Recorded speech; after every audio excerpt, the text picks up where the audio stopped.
এক সেন্সে দেখবেন কমার্শিয়াল ফিল্ম, আরেক সেন্সে আপনার মনে হবে it's a beautiful classic film. চমৎকার এর প্রেজেন্টেশন, অ্যাকচুয়ালি এটা সত্যি একটা চমৎকার ফিল্ম, গুড ফিল্ম। এখন আসলে আমার কাছে যেটা মনে হয়, এখন পুরো পৃথিবীতেই ক্লাসিক আর কমার্শিয়াল ফিল্ম বলে কিছু নেই, এখন দুটো শব্দই চলে, একটা হচ্ছে গুড ফিল্ম আর it's not a good film. So Toofan যে এত ভালো চমৎকার একটা সিনেমা এবং সবার হৃদয়ে যে কেড়েছে, সবার হৃদয়ে যে তুফান উঠেছে, সেটা তুফানের টিজার দেখলেই বোঝা গেছে, সেটা তুফানের গান দিয়েই বোঝা গেছে, উড়াধুরাই করে দিয়েছে। থ্যাংক ইউ রাফি, এবং এমন চমৎকার একটা প্রজেক্ট আমাকে নিয়ে ভাবার জন্য।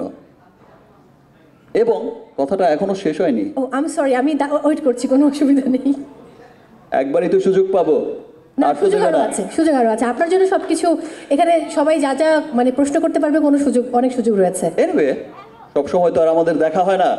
আজ যেহেতু দেখা হয়েছে, অনেকদিন পর আবার দেখা হবে, হয়তো ঈদের পর কখনো এক সময় আবার দেখা হবে সুন্দর একটা মুহূর্তে। বাট আজকের কথাটা আজকেই বলে যেতে চাই। অ্যান্ড আমি ধন্যবাদ জানাই শাকিল ভাইকে, এত চমৎকার একটা প্রজেক্ট শুরু করেছে, এবং এই যে চরকিকে সাথে নিয়ে, এসবিএফকে সাথে নিয়ে এই যে চমৎকার একটা কোলাবোরেশন, এবং প্রত্যেকটা চরকি যেমন তার জায়গায় বিশাল প্রতিষ্ঠিত, এসবিএফ তার জায়গায় কিন্তু বিশাল প্রতিষ্ঠিত। তো এই যে সমন্বয়টা করেছে, একসাথে করেছে, এবং চমৎকার একটা ফিল্মের একটা চিন্তা করেছে এবং বানিয়েছে, সেই জন্য শাকিল ভাইকে অনেক ধন্যবাদ। ধন্যবাদ জানাই রনিকে, প্রথম দিন থেকেই যেভাবে চমৎকারভাবে সব কিছু। পিয়াস আছে যে সামনে, আর সামনে যারা বসে আছে, আমাদের ডিওপি তাহসিন, আমাদের আর্ট ডিরেক্টর শিহাব, আদনান, তুমি তো ফাটিয়ে দিয়েছো। এনিওয়ে, তুমি আর টাকা চেয়েও না এই ছবিতে, বিকজ এই ছবির পর থেকে তুমি কিন্তু আর্টিস্ট হয়ে যাবে। সো তোমার কিছু দেওয়া উচিত রাফিকে।